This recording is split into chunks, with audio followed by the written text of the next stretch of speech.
सब के सब यहाँ पे चीहो पकार के साथ हैं, क्योंकि हमारी तनख्वाह नहीं बढ़ी। ये किसी के बाप का मुल्क नहीं है। 15,000 रुपये में सर्वाइव कैसे करेगा? हम चाहते हैं कि हमें जीने के लिए जीने का हक दिया जाए। सारे 3 साल से सड़कों पे हैं। आपका कोई घर तरक्की कर सकता है? जिसकी आप चीज़ें बेचते हैं, जिसके आप इदारे बेचते हैं, वो कैसे तरक्की करेगा? जनाब, बात कुछ यूँ है कि यहाँ पर ये जो सारे मुलाजमीन इकट्ठे हुए हैं, टीचर्स सबसे ज़्यादा तादाद गवर्नमेंट मुलाजमीन की पंजाब में टीचर्स की है, लेकिन हमारे साथ क्लर्क भी मौजूद हैं, हमारे साथ लैब अटेंडेंट भी मौजूद हैं, हमारे साथ हर तबका फ़िक्र के जो कह लें कि जो मुलाजमीन हैं गवर्नमेंट के, वो यहाँ पर मौजूद हैं। और सब के सब यहाँ पे चीहो पकार के साथ हैं, क्योंकि हमारी तनख्वाह नहीं बढ़ी। फेडरल की तनख्वाह बढ़ती है, दूसरे सूबों की बढ़ती है, हमारी बहुत कम बढ़ती है। और ख़ास तौर पर 2 दिसंबर को एक ज़ालमाना नोटिफिकेशन आया, 2 दिसंबर 2024 को, जिसमें तकरीबन आधी पेंशन जो हमें इकट्ठी मिलती थी और जो हर महीने मिलती थी, वो उस पर कट लग गया है। उसके अलावा लिव इन कैशमेंट एक चीज़ होती है, हमारी इकट्ठी तनख्वाहें मिलती है 1 साल की, वो गवर्नमेंट ने ख़त्म कर दी। उसके अलावा ख़ास तौर पे जो सबसे जो बर्निंग इशू है वो ये है कि हमारे जो स्कूल्स हैं, हमारे जो अदारे हैं, वो प्राइवेट किए जा रहे हैं। इसके साथ साथ हॉस्पिटल्स प्राइवेट किए जा रहे हैं। और ये पूरी दुनिया में तालीम और सेहत जो है वो फ्री होती है और वो अदारे प्राइवेटाइज नहीं किए जाते। गवर्नमेंट जो है ना, उसकी सुपरविजन में वो होते हैं और वहाँ गवर्नमेंट के ही मुलाजमीन होते हैं। जबकि यहाँ पंजाब में बिल्कुल उल्ट काम है। और कभी किसी नाम पे, कभी किसी नाम पे, कभी दानिश स्कूल बना दिए जाते हैं, कभी प्राइवेट स्कूल कर दिए जाते हैं, कभी नवाज शरीफ मेनेंस के नाम से स्कूल बना दिए जाते हैं। ये किसी के बाप का मुल्क नहीं है।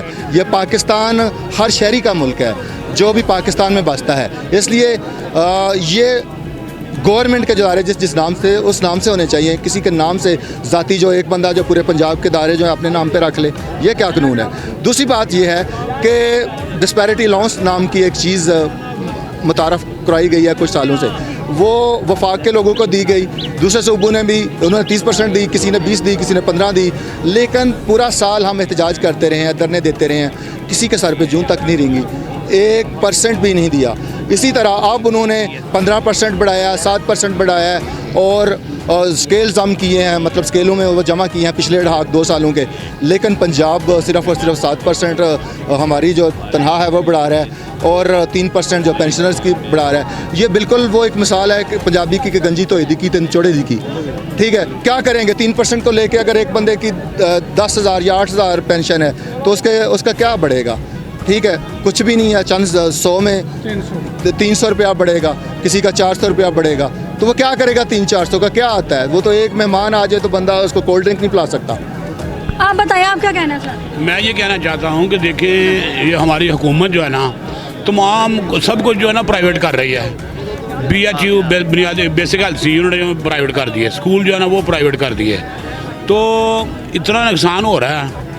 अगर हम ये प्राइवेटाइजेशन की तरफ जाके हम कुछ फ़ायदा लेना चाहते हैं, तो अगर हम ये तजर्बा कर लें, गवर्नमेंट भी एक दफ़ा प्राइवेट रख के देख लेना।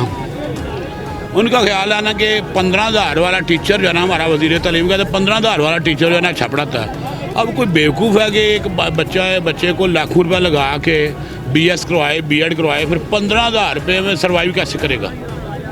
अगर इदारे उन्होंने बेचने हैं, प्राइवेट करने हैं, तो फिर तालीम का सिलसिला ही बंद करें। क्योंकि कहाँ पर जो सबसे ज़्यादा जो है ना कंजप्शन पढ़े लिखे लोगों की, वो महकमा तालीम है। जब महकमा तालीम इन्होंने बेच दिया है, प्राइवेट कर दिया है 15,000, अब यूनिवर्सिटी खोल के क्या करनी है? मेरा हर ये है, अगर प्राइवेटाइजेशन में बहुत फ़ायदा है, एक दफ़ा हुकूमत क्यों नहीं प्राइवेट करके हम लेते? हाँ जी, प्राइवेट हुकूमत आके देख लेना। Best of luck. Thank you so much. मैं पंजाब टीचर यूनियन मुजफ्फरगढ़ से मेरा ताल्लुक़ है, मोहम्मद सिद्दीक मेरा नाम है। मैडम, हमारे कोई इतने ख़ास मुतालबात नहीं हैं। हम नहीं चाहते कि हमें जहाज़ दिए जाएँ, हम नहीं चाहते कि हमें जजीरे दिए जाएँ। हम चाहते हैं कि हमें जीने के लिए जीने का हक दिया जाए। हम ये महंगाई का जो तूफ़ान है हमारे ऊपर, इसके लिए हमें जीने के लिए हमारी तनख्वाहों में इजाफ़ा किया जाए, हमारी पेंशन ग्रेजुएटी में जो हमारे कट लगाए गए हैं वो ख़त्म किए जाएँ। 2024 जो नोटिफिकेशन जारी किए हैं और दीगर नोटिफिकेशन वो हमेशा के लिए ख़त्म किए जाएँ ताकि हम अपने बच्चों के लिए और अपने लिए जी सकें और अपने इस मुल्क जो हम बच्चों की तालीम के लिए कोशिशें कर रहे हैं, पढ़ाने के लिए बच्चों को हम आशुदगी के साथ, खुश दिली के साथ अपने काम से अंजाम दे सकें। हम हर वक्त रोटी और पॉलिसी की वजह से परेशान ना रहें, ये हमारी ख्वाहिश है और कोई मुतालबा नहीं है। हम नहीं चाहते बंगले दिए जाए, हम नहीं चाहते कि हमें कारें या कोई और चीज़ दी जाए, बस हमें जीने का हक दिया जाए। अस्सलाम। Thank you so much. एक मिनट। बिस्मिल्लाहिर्रहमानिर्रहीम। मेरा ताल्लुक भी एजुकेशन से है और पिछले 3 साल से हम ये चीज़ें सर्वाइव कर रहे हैं कि हमें बेसिक राइट्स नहीं दिए जा रहे टीचर्स को, जो उनका हक है। हम कोई इजाफी प्रोटोकॉल और फैसिलिटीज़ नहीं चाहते, हम चाहते हैं कि हमें टीचर्स को बेसिक राइट दे दिया जाए। ऑनरेबल टीचर्स जो एक रूहानी बाप भी होता है, असेंबलीज़ में देखें इन्होंने अपनी जो सैलरी थी 800% बढ़ा दी और हमारे टीचर्स के लिए 7% के लिए हम लोग ये सड़कों पे, और डिस्पैरिटी अलाउंस इन्होंने पिछले साल भी नहीं दिया। होता ये कि जो मरकज़ में अनाउंस होता है तमाम सूबों में वो चीज़ें अनाउंस हो जाती हैं, लेकिन पंजाब में ये नहीं कर रहे। बाकी सूबों में तमाम राइट्स जो है वो टीचर्स को मिल रहे हैं, सरकारी मुलाजिम को मिल रहे हैं, ये नहीं, लेकिन ये पंजाब पे कहते हैं कि नहीं जी हमने ये नहीं देना है ज़बरदस्ती। इस वजह से ये टीचर्स बेचारे 3 साल से सड़कों पर हैं, बार बार इनसे प्रॉमिस आ जाता है। हमारी सबसे बड़ी बदकिस्मती ये है कि जब कोई भी गवर्नमेंट में नहीं होते उस वक्त वो बड़े वादे कर लेते हैं, गवर्नमेंट में आते ही वो जो वादे उन्होंने किए होते हैं वो भूल जाते हैं। इस तरह इस गवर्नमेंट ने भी किया कि ये पहले से हमारी मीटिंग हुई 3 साल पहले, इन्होंने कहा जब हम गवर्नमेंट में आएंगे तो हम आपके तमाम जो जायज़ मुतालबात हैं वो पूरे कर लेंगे, लेकिन उसके बाद ये अपना प्रॉमिस भूल गए। अपनी इन्होंने फैसिलिटीज़ रखी हुई हैं, प्रोटोकॉल लिखा हुआ है। दूसरा ये हमारे जो इदारे हैं, स्कूल्स हैं, उनको प्राइवेटाइज कर रहे हैं। 28,000 प्राइमरी स्कूल पंजाब में चल रहे थे, जिनमें से इन्होंने तकरीबन 18,000 स्कूल जो हैं उन्हें सेल आउट कर दिया है। कहते हैं आउटसोर्स हैं, लेकिन ये सेल आउट हैं। मुझे ये बताएं कि पूरी दुनिया में कहीं भी कोई भी मुल्क या आपका कोई घर तरक्की कर सकता है जिसकी आप चीज़ें बेचते हैं, जिसके आप इदारे बेचते हैं, वो कैसे तरक्की करेगा? आप उनको आप उनको बेहतरी लाएँ, ग्राउंड रियलिटीज़ पे आएँ, कहाँ पे उसमें डेफिशिएंसीज़ हैं उनको चेक करें, उनको बेहतर करें। उन चीज़ों को बेहतर करने से मुल्क डेवलपमेंट करता है। हमारा मुल्क क्या कहते हैं, इनके वादे तो बड़े हैं, कहते हैं जी बड़ा डेवलपमेंट हो रही है, पंजाब में बड़ी डेवलपमेंट हो रही है, तो ये डेवलपमेंट हो रही है, इनके टीचर सड़कों पे हैं, जलील हो रहे हैं। जो सबसे ऑनरेबल रिस्पेक्टेबल टीचर्स हैं, जिनसे पढ़ के ये असेंबलियों में पहुँचे हुए हैं, वो सड़कों पे जलील हो रहे हैं 3 साल से, उनको ये बेसिक राइट्स नहीं दे रहे। तो इन्होंने क्या डेवलपमेंट करनी है इस मुल्क की? तो खुदारा आप मीडिया से आपका वास्ता है, ये हमारी आवाज़ इन तक पहुँचाएँ। अगर ये इस चीज़ पर कोई मुस्बत रिस्पांस नहीं देंगे तो ज़ाहिर है हम तो निकले हुए हैं। हम जब तक अपने राइट्स नहीं मिलेंगे, ये टीचर और क्या राइट्स चाहते हैं आप गवर्नमेंट? हमें चाहिए हमारे डिस्पैरिटी अलाउंस दिया जाए हमें। इन्होंने एक इंतहाई टीचर एनिमी इन्होंने एक रूल निकाला है 2 दिसंबर 2024 को। उसमें यह था 2 दिसंबर 2024 से पहले जितने टीचर रिटायर हो रहे थे उन्हें सारी फैसिलिटीज़ दे रही थे, और जो उसके बाद रिटायर हुए उन्हें 45% पे ले आए। अगर एक बंदा जो मैक्सिमम उसको उस वक्त 50 लाख मिल रहा था, उसे तकरीबन 22 लाख मिल रहा है। उसने क्या किया है, उसने एक सर्विस की हुई है, आपकी जनरेशन को उसने तालीम दी हुई है, उसने अपने 30-35 साल दिए हुए हैं, और उसका एक ड्रीम था कि जब मैं रिटायर होऊंगा मैं किसी बच्ची की शादी कर दूंगा, कोई मकान बना दूंगा, कोई बच्ची की पढ़ाई का ये फैसला कि खुद हज कर रहूँगा, कोई इस तरह की हैं। लेकिन उसका जो ख्वाब है वो सारे आपने ख़त्म कर दिए। इसमें ये बता दें हमें कि इसमें फ़र्क क्या था कि सारी फैसिलिटीज़ आपने उनको दे दी और दूसरी ये हमारा मुतालबा ये पूरा किया जाए। 17A जो है वो पूरा किया जाए, डिस्पैरिटी हमें दिया जाए, हमारे जो बेसिक्स हैं उनमें इजाफा किया जाए, और इतना किया जाए कि हम अपनी जो फैमिलीज़ हैं उनको कुछ ना कुछ अपडेट कर सकें।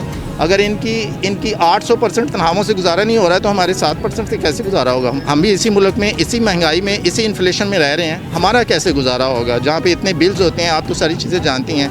तो एक आम सरकारी मुलाजिम जो है वो सारा अपना फैमिली किस तरह चलाएगा? तो हमारी यही सबसे बड़ी डिमांड यही है कि हमारे इश्यूज़ और राइट्स जो हैं वो हमें दे दिए जाएँ बेसिक। तो आप मीडिया के तवसत से हमारा ये मैसेज इनको दें। अगर ये मैसेज हमारा इसका पॉजिटिव रिस्पांस नहीं देते तो हम तो सड़कों पे हैं। हम उस वक्त तक रहेंगे जब तक हमें हमारे बेसिक राइट्स नहीं मिलेंगे, और हम अपनी अगली जनरेशन को सिक्योर नहीं कर सकेंगे। हमारे बच्चे आज हमें पूछते हैं कि पापा हम पढ़ के क्या करेंगे? आपने गवर्नमेंट एम्प्लॉयमेंट जो है, बेरोज़गारी इतनी है, उस पर इन्होंने बैन कर दिया हुआ है।